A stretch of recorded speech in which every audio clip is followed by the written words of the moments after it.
Right, welcome to Menopause Month. I'm chatting with Nikki Hughes. Nikki, do you want to tell us a little bit about what you do? Yes, so I am a health, fitness and nutrition coach. I have been in that industry for almost 27 years now, it'll be 27 years in January. And over the last 6 years, I have specialised and certified as a peri to post menopause coach as well. Awesome. So that kind of covers all the aspects without the clinical aspect of menopause. So all the lifestyle tips, nutrition, mindset, training, and just symptom management. Yeah, it's a Yeah, biggie. without HRT. I mean, HRT is great. If it works for you, great. But there's obviously a lot we can do each day to help ourselves even further, and just in general life as well. So yeah, absolutely love it. And this year I took the jump and put myself out there online in March, and here I am. And yeah, it's going incredibly well. I really enjoy it. So Awesome. in a nutshell, that's it. So we're gonna talk about how exercise and strength training and stuff helps us. I'm gonna preface this by saying I came into perimenopause from an endurance background, doing long distance cycling and whatever. Yeah, I learned the hard way. That is not what our bodies need in perimenopause. No, it's so much harder, right? Yeah, Too stressful for a lot of people. And women still do it. I know of a couple who still, marathon runners and yeah, whatnot. So I think it's, again, there's generalizations, isn't there? And there's always people that are outside of those generalizations. But in a nutshell, yeah, with exercise as we train, I mean, I've always been into kind of circuit training, weightlifting, HIIT training and everything, and pretty much anything that goes. Over the years I've tried a lot of stuff. I've stayed away from a lot of stuff as well, certain bouncy trampolines and things like that just haven't yeah, been my thing personally, but not each their own. But yeah, I think the stress factor is massive when we go into menopause, perimenopause, and cortisol, as we know, can be a lot more prominent for a number of reasons. So if we're adding to that by exercising in certain ways that are going to stress our nervous system, then it's going to create even more problems. yeah. And I always think it's worth kind of recapping on that, because a lot of people think that getting out for a run or a long bike ride is helping manage their stress. But actually, as you've said, it can be increasing the cortisol and not helping as much, excuse me, as much as we might think. Yes, So this absolutely. brings us on to strength training, Yeah. which is absolutely your world. Yeah, and it always has been. I mean, from when I was 17, I got my first job in a gym, and my manager stroke coach at that time was an ex-bodybuilder. So I was trained in that kind of frame of mind. Technique was, Yeah.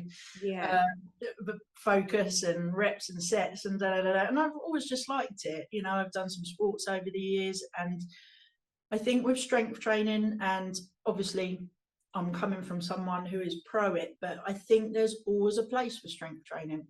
Moving into menopause stage of life, I have a client who's just left who has really bad osteoarthritis. Could not, she was 58 when we started training. She could not go food shopping on her own. She could not pick things up from the bottom shelf. It was debilitating her at that stage. So she was already losing her independence. Strength training and getting good range of movement, being able to move confidently, is a much bigger picture there, of course, than just I lift weights and I love it. It's a bigger picture.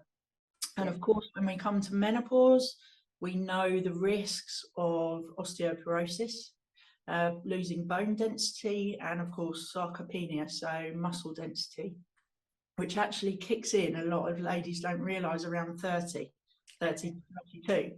Just nobody tells you right then, so that would be handy. So by the time we hit menopause, we've already kind of started that process, and then menopause is thrown at us and the risk increases. So strength training obviously promotes healthy, lean muscle. Muscles pull on bones, therefore that create tension in your bones, promoting strength in your bones as well. And that's probably the simplest way I like to put it for my clients.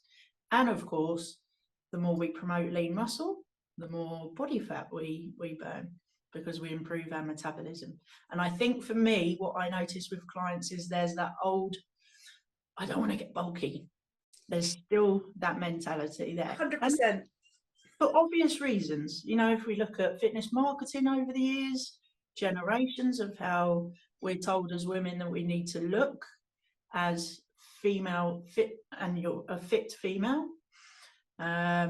You know, we should be slim, we should be light, and have flat tummies essentially, and that's probably about it. And now glutes, of course. Of course, yeah. We need to look like something wholly unattainable, but you know. So you know, you can understand where those kind of conditioned beliefs come from. But yes, it's we won't get bulky. Fat and muscle are two different things. I got the question last week, what my fat is going to turn into muscle. Two different things. Doesn't happen, as you know. And you know, it takes a long time to get bulky. And it takes serious dedication. I mean, you know, it's not just a question of lifting a few weights or doing a bit of body weight stuff and suddenly you've got bulky. No. If you genuinely want to get to the point of bulking out, you have got to be really strict on what you're eating. You've got to do all of it differently. I mean, I've got a friend who competes at powerlifting and competes really terrifyingly impressively at powerlifting. She's barely bulked at all. Yes, she's probably lost body fat, right? She was a really good triathlete before, so her body shape has changed. Yeah, but it's just her muscles now. She's got the upper body strength to match the lower body strength, pretty much. She's a machine. She is an absolute machine. That is also true. So I'm gonna put this out there and I'm gonna let you dispel the myth. So strength training is all about going to the gym and going with the big guys. No. It can be if you want it to be. And all I would say is try it. You might like it if you like the sound of that. I mean, you know, I have a coach, even though I'm a coach myself. I have a coach that I see once a week because I myself am having to go at the old powerlifting lark. And at 44, you know, just about almost 44. It can be, but it certainly doesn't have to be. A lot of my clients start with me online and we literally start with movement patterns, body weight, depending on the background of that client. So we might even start so simply as chair squats, wall presses, things like that. You don't even have to touch a dumbbell or a kettlebell or whatever this vision you might have in your mind of, you know, grunting, pushing, making horrible faces, turning horrible colors. No, strength training could in fact involve a resistance band and your body weight to start with for quite a significant amount of time. And I think that's really important to get out there, is that this is a weight. Absolutely. And I use strength to move it. Yeah. The one thing, it's funny, I'm going to mention this because my client was talking about it this morning, and a lady that comes to one of my classes is also doing in-person stuff in Hove, and she suffered a prolapse last year, and the doctor had said to her, you must never lift more than 5 kilos ever again. She's got 3 children, and this is the 3rd time I've heard this, because obviously they have their set, we'll tell them 5 kilos, you know, like what, you know, your shopping bags, your children, when they need to be picked up and moved. God knows what else around your house when you're moving the furniture. And again, she was like, I can't do your class because I've been told that I can't lift 5 kilos. So we had a little chat and we mentioned some of the daily things that she's having to do, and how that you certainly can and will lift over 5 kilos again with the right progressions. Yeah. And I think there's a lot of fear, again, when we get to menopause and things like prolapse, things like osteoarthritis and regular pain. Fibromyalgia is something I work with quite a lot with ladies as well, which can be a you know, heavy on the mindset, is working through pain as well, and actually knowing that that's going to get better, because Yeah. you know, there's a lot of I can't do that because. Yeah, and it makes sense why people feel like that, and I completely understand the starting point of, oh goodness, I've got no mobility, I can't therefore come to your class or do anything sort of fitness wise or anything. And you and I have a very similar outlook on this, that it's like, well, we can always start somewhere. Absolutely. And we can adapt things, you know, you can adapt things to the nth degree so that everybody can do something. Yeah. And I think with strength training is very rarely, I can say this confidently, very rarely, I think there's one lady I can think of in the last year, have I had a lady go, yeah, no, that's definitely not for me, and that's fine. Yeah. You know, there is something for everybody out there. That's why we have choices. But the fact is that strength training is not just a physical thing. With my clients, I tend not to make weight the focus. We don't do weigh-ins, we don't focus on that number, because again, it's just such a negative mindset that's usually taken them through life with previous things and groups that they might have gone to.